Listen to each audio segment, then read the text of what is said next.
O sistema Just in Time, o sistema Just in Case, versão brasileira Alamo.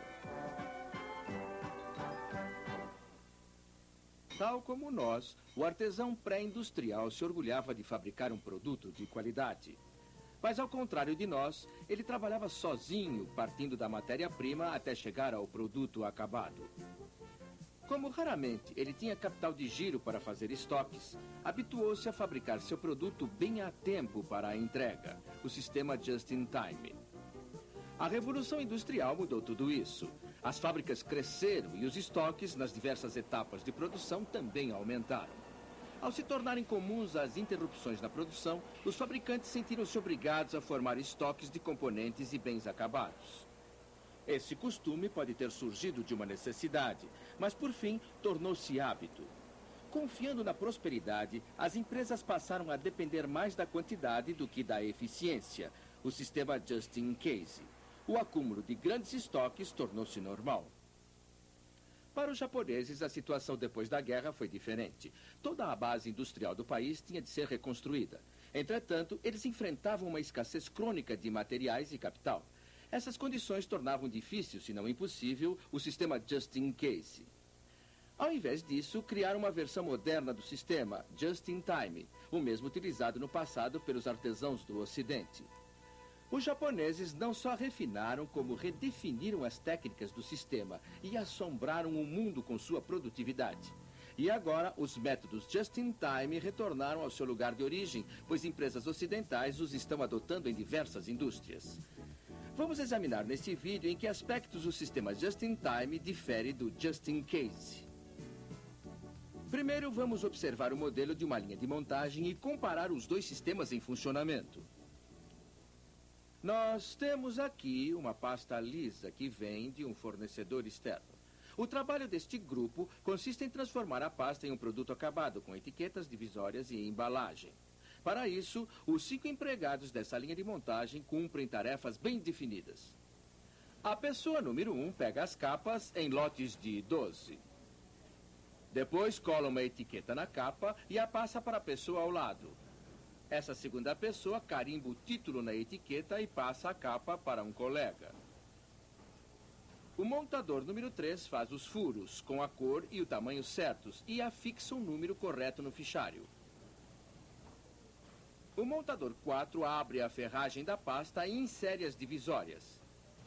A seguir, fecha a unidade.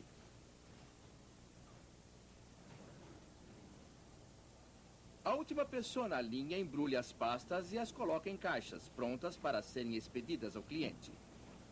Temos ainda, é claro, a inevitável controladora de qualidade, que abre pacotes ao acaso para verificar a qualidade do produto. Adiante falaremos mais sobre essa pessoa. Além desses empregados, temos um auxiliar de almoxarifado que transporta os materiais de um lado para o outro. Atrás dele fica um amplo depósito necessário para guardar esse estoque adicional. Todo esse grupo é controlado pelo encarregado do almoxarifado, que através de um computador registra cada unidade de material que circula pela fábrica. Nada entra ou sai sem que ele faça um registro. A administração não poupou despesas para instalar esse moderno equipamento. Vamos ver a linha em funcionamento dentro do tradicional sistema Just in Case. Enquanto o trabalho transcorrer, apontaremos algumas das características desse tipo de operação. Uma das primeiras coisas que vemos é a grande quantidade de material que parece acumular em torno da linha de montagem. A montadora número 2 parece estar adiantada em relação ao colega número 3, e por isso empilha mais pastas do que poderão ser usadas de imediato. O montador número 4 parece estar rejeitando o grande número de divisórias e pegando folhas substitutas.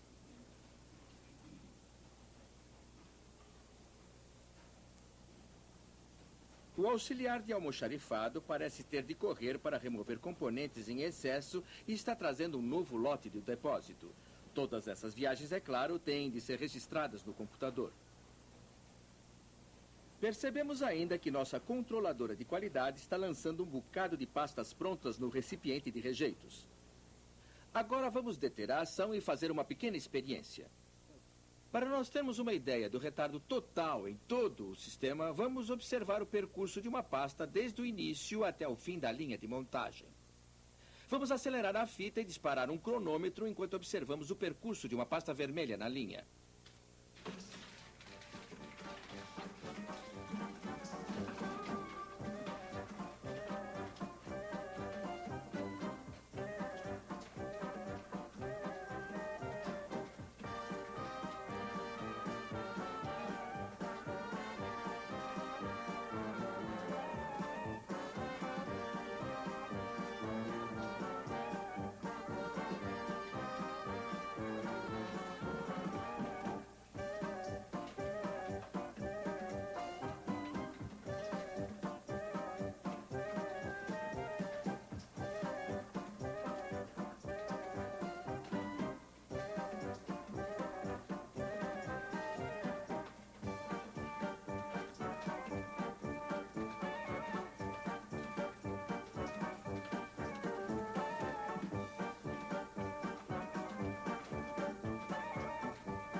Essa pasta vermelha não voltou para o depósito como poderia ter ocorrido, mas levou 4 minutos e 23 segundos para completar o ciclo.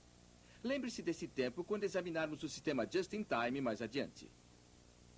Podemos ter uma ideia da produção em curso pelo número de unidades presentes na linha de montagem a qualquer momento dado.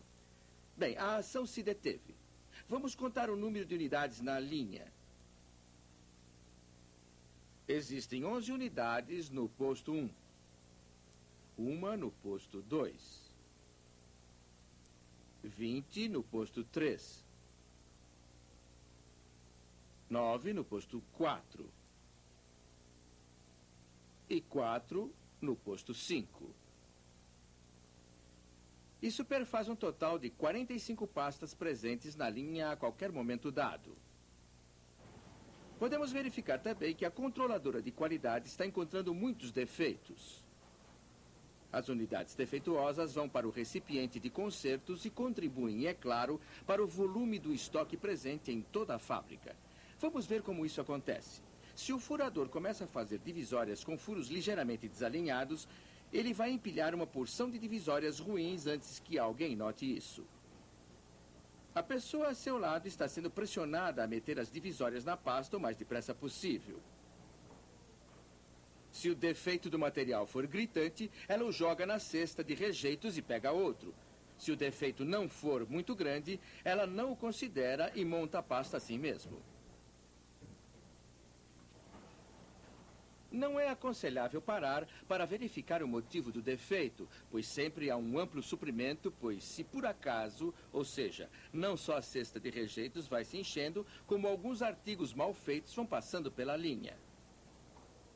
Por fim, a controladora de qualidade, no fim da linha, começa a detectá-los. Mas nessa fase, tudo que ela pode fazer é devolver os artigos para serem refeitos. Entretanto, quantas pastas estão potencialmente defeituosas? A controladora de qualidade tem de pressupor que toda unidade, a partir do furador, precisará ser refeita. Nesse caso, são 30 pastas.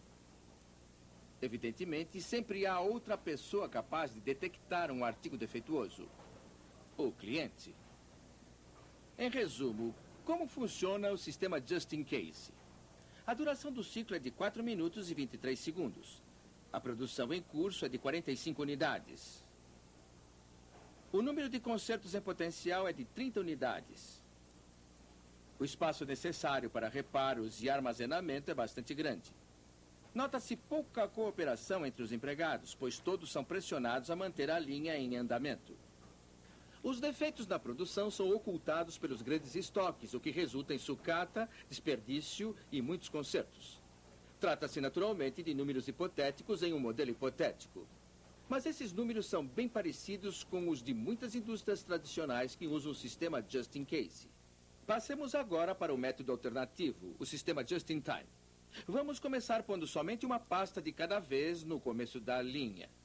Essa pasta não passará para o posto seguinte até o seu ocupante estar pronto. Observemos o funcionamento da linha.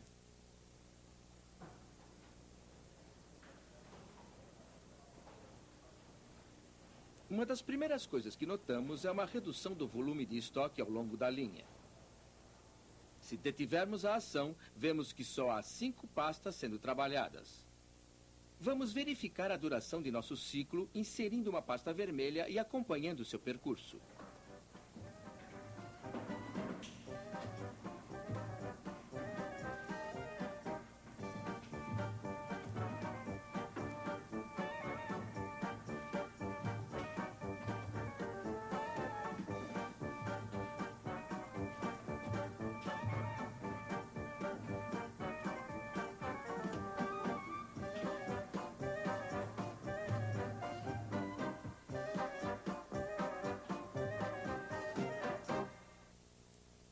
A duração do ciclo para a pasta vermelha foi reduzida a 1 minuto e 2 segundos. Podemos comparar o resultado com o sistema Just in Time com o do Just in Case. A duração do ciclo caiu de 4 minutos e 23 segundos para 1 minuto e 2 segundos. A produção em curso diminuiu de 45 para 5 unidades. Os consertos em potencial caíram de 30 para 8. Mas com todas essas quedas de estoques, a produção total da operação manteve-se igual. Vemos também que o espaço em torno da linha de montagem está bem menos congestionado. E o que foi feito de todo o espaço de depósito, agora que os materiais não circulam mais de um lado para outro?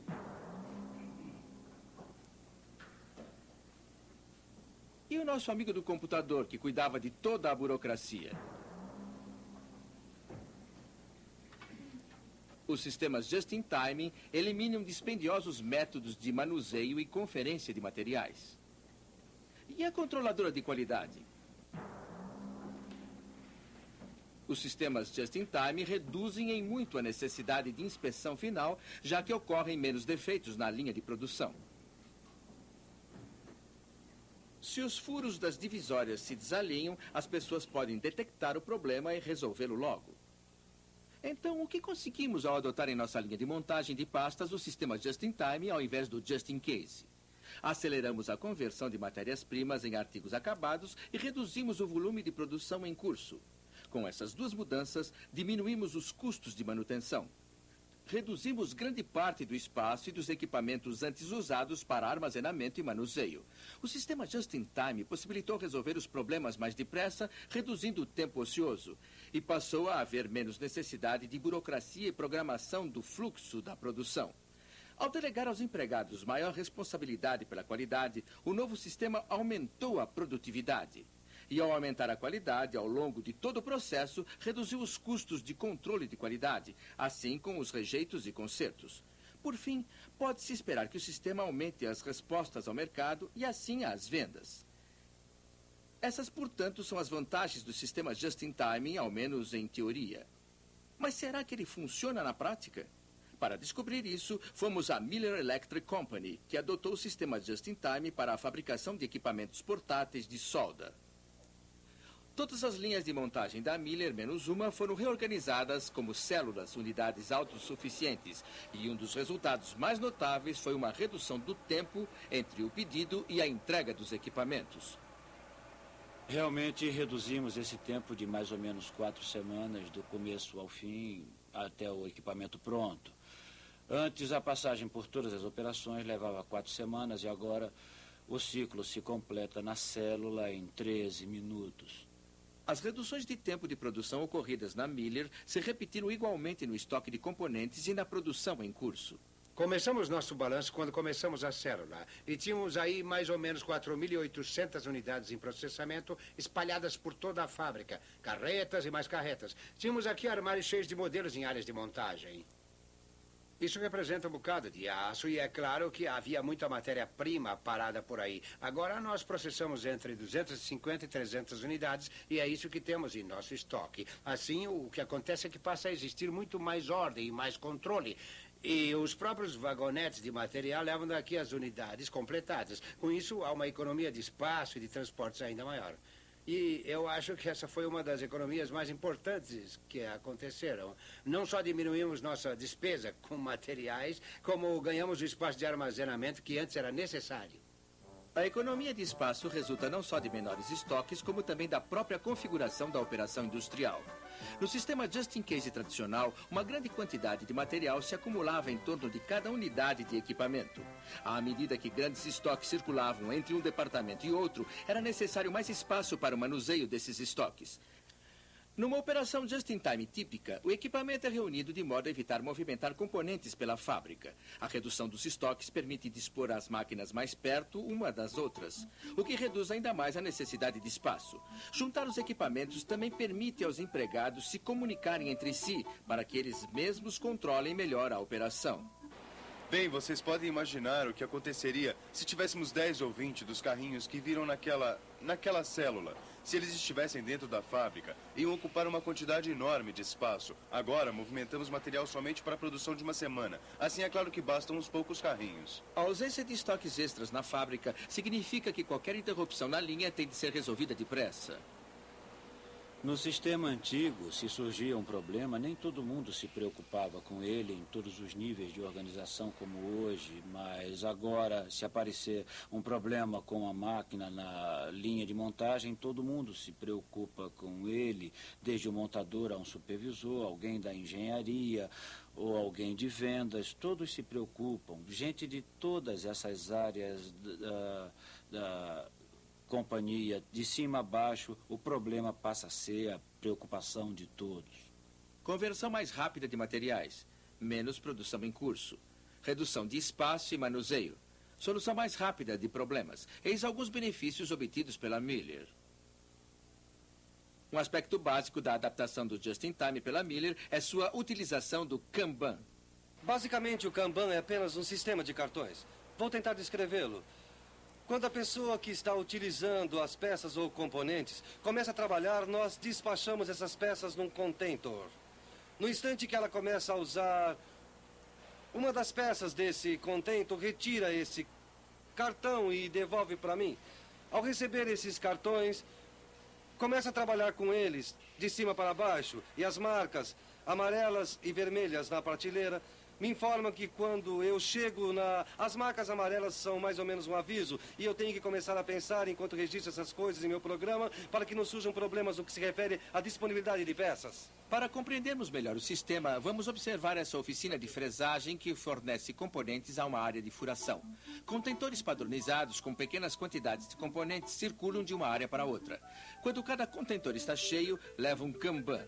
Quando as peças começam a ser usadas na furação, o Kanban é retirado e devolvido à área de fresagem, ou é preso no contentor cheio seguinte, que é levado para a frente. O Kanban serve para controlar de modo simples a quantidade de peças que circulam no processo. Uma vantagem importante do Kanban é reduzir em muito a programação e a burocracia, eliminando quase inteiramente os sistemas computadorizados de ordens de serviço. Eu vivo à procura de mais aplicações para o Kanban porque é muito mais fácil para o supervisor, para o operador, olhar os seus cartões que lhe permitem perceber, à medida que voltam, a que componentes ele deve dar prioridade. Quando se recebe uma ordem de serviço gerada por computador para todos os componentes que passam pela área, não há informe sobre prioridades, é só dizem disso que precisamos hoje ou esta semana e é tudo isto aqui. Um computador emitia automaticamente uma ordem de serviço. O planejamento despachava esse trabalho para a oficina. Muitas vezes, ou na maioria dos casos, havia mais do que apenas uma ordem de serviço. Em consequência, nós tínhamos 2 ou 3 ordens de serviço no mesmo dia. Não havia jeito de podermos completar esses componentes num período de 3 semanas, por isso estávamos atrasados em relação às ordens de serviço ou mesmo ao prazo final. Com o sistema de Kanban, ele vê os cartões voltando, sabe exatamente como, em qual linha cada peça está sendo usada, e isso lhe dá uma ideia do que e de quando ele vai ter de fazer isso ou aquilo. É um alívio com relação à angústia da manhã de segunda-feira, quando chegava a lista de computador com as requisições. Simplesmente não há termo de comparação. O sistema de Kanban é muito mais simples do que o da lista de computador. O sistema de Kanban não serve para tudo. Funciona bem com peças repetitivas. Mas alguns componentes maiores ainda têm de ser programados por computador. E a mistura dos dois sistemas é o ideal. Na produção diária, o Kanban elimina a necessidade de grandes estoques de peças e materiais, desde que essas coisas possam ser entregues regularmente e a tempo. Um aspecto importante da adaptação que a Miller fez do sistema Just-in-Time é a autorização de fornecedores exclusivos para muitos itens que antes vinham de várias fontes. Procuramos fornecedores exclusivos para muitos itens, ao passo que antes podíamos ter 3, 4 fornecedores para um só item. Um desses itens em particular são parafusos. Bem, temos um contrato com um fornecedor de parafusos. Eles chegam aqui e enchem nossos depósitos. Cabe a eles manter os depósitos cheios e tudo o que fazemos é receber a fatura. Além disso, nossos fornecedores são responsáveis pela qualidade também e eles entendem que estamos encomendando o volume que precisamos e esperamos que seja bom. E se o material criar um problema para nós, bem, cria um problema para eles também. Em última análise, portanto, o resultado que a Miller obtém com fornecedores únicos consiste em melhorar a qualidade geral do produto da companhia. Com o mesmo resultado, vem outra vantagem do sistema Just-in-Time. Ele atribui a cada empregado mais responsabilidade pela qualidade. Ao invés de chamarmos o inspetor de qualidade a cada vez que aparece uma unidade que apresenta defeito, devolvemos ao empregado a questão da qualidade. E obtemos com isso melhor qualidade, porque ele sabia que precisamos de unidades boas, como disse Frank. É isso mesmo. Quando o inspetor examina as peças, só pode rejeitá-la ou aprová-la, porque não pode fazer nada para mudá-la. Mas se a responsabilidade pela qualidade cabe ao operador, e se ele examina as unidades que passam por suas mãos, pode fazer os ajustes necessários para evitar uma rejeição. E se for responsabilidade dele monitorar a qualidade, tem-se muito menor qualidade e muito menos rejeitos. Quanto aos custos de consertos, nossa redução, por exemplo, quando se trabalha com lotes menores, a gente recebia gabinetes, vários gabinetes para o mesmo modelo. Hoje, só recebemos o necessário para uma semana. Assim, se acontece alguma coisa, o material em processamento é pequeno. E não é só isso. Com o conceito de vendas, a mesma pessoa faz mais do que uma única operação. Por isso, ele inspeciona a peça que passa pela linha, de uma pessoa para outra. E pode-se pegar os erros muito mais depressa, porque a operação é feita toda de uma vez, ao invés de se continuar o trabalho e descobrir a falha no fim da linha. Ei, esperem um pouco, está tudo errado. E assim, pega-se o erro na hora, porque você está completando a unidade. O controle de qualidade é apenas uma das novas responsabilidades atribuídas aos empregados no sistema Just-in-Time. O senso de responsabilidade aumenta de alto a baixo, o que resulta em mais variedade no trabalho e mais produtividade. Eles adquiriram muitas outras qualificações e ficou mais agradável poder andar pela célula e, com certeza, fazer 3 ou 4 tipos de operações diferentes. O trabalho ficou bem mais interessante para o empregado. Na verdade, eu não estou trabalhando mais do que trabalhava antes. Acho que fico só um pouco mais ocupado. O dia passa mais depressa para mim. Eu acho que o sistema põe mais responsabilidade em nossas mãos. Todos os benefícios que vimos permitiram à Miller responder mais depressa às mudanças do mercado. A produção em nível diário lhe dá uma flexibilidade que não tínhamos antes. Porque no passado, com certeza, continuaríamos a produzir um modelo durante 4 ou 5 semanas antes de alterá-lo. E se alguém quisesse um item opcional ou algum acessório, teria de esperar. Ou então seria preciso a gente pegar uma unidade no estoque e modificá-la. Enquanto hoje sabemos que podemos fazer isso a cada dia, ou seja, temos mais flexibilidade sem reduzir o nosso estoque. Uma das maneiras pelas quais a Miller conseguiu trabalhar com lotes menores a cada dia foi reduzindo o tempo de preparação dos equipamentos. Vejamos como se passa isso. Se é preciso 1 hora para preparar uma máquina a fim de que ela funcione durante 9 horas, o preparo representa apenas 10% dos custos de mão de obra e equipamento. É claro que, com certeza, será criado muito excesso de estoque. Se desejássemos uma produção menor, digamos, equivalente a 1 hora de operação, aí o preparo tomaria 50% do custo. Para evitar isso, os tempos de preparo têm de ser reduzidos em muito. Isso não acontece da noite para o dia, mas as companhias que lutam pelo sucesso do sistema Just-in-Time têm de trabalhar continuamente nesse sentido. Basicamente, nas outras prensas, esses preparos estavam exigindo da gente mais ou menos 1 hora. Hoje o preparo básico leva de 3 a 5 minutos. Com toda certeza, havia entre 10 e 15 preparos por semana. Talvez chegasse a 5 por dia, dependendo das encomendas. Cada preparo leva hoje de 3 a 5 minutos. O preparo mais demorado pode levar uns 10 minutos, o que inclui instalar uma peça e para alimentação automática e tudo mais. Acho que tivemos de dizer aos nossos gerentes divisionais umas 4 ou 5 vezes que estávamos mesmo utilizando todas as máquinas diariamente. E eles não queriam acreditar. No começo ficaram muito nervosos. Não queriam que o estoque baixasse. Queriam 10, 12 semanas de tudo. Sabe como é? Quando viram o estoque cair para 2, 3 semanas, ficaram nervosos.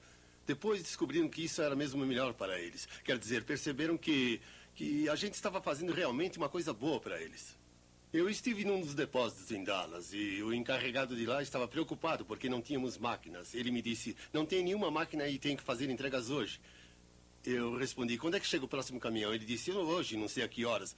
Aí ele se virou e o caminhão estava lá descarregando. Tentamos produzir em nosso ritmo de consumo, mas nem sempre isso funciona no mundo real. Ou seja, sempre haverá algumas coisas que a gente tem de ter numa quantidade um pouco maior do que é necessária. Mas, basicamente, o sistema reduziu em muito nosso estoque de produtos acabados, a produção em curso e as matérias-primas. Esses, portanto, são os benefícios do sistema Just-in-Time. Não apenas em teoria, mas na prática, em companhias como a Miller Electric. Juntos, os 9 ajudam a melhorar a eficiência, a qualidade, a produtividade e as vendas. Mas há outro benefício importante, a melhoria de atitude. Trata-se de um maior senso de objetivo, de participação, de orgulho por fabricar um produto de qualidade. Bem, no começo eu fiquei com medo de entrar numa dessas, mas agora o meu trabalho ficou 5 vezes mais fácil. A produção está... Bem, não se pode nem comparar com a situação de antes. E trabalhar ficou mais agradável. Minha tarefa ficou bem mais fácil.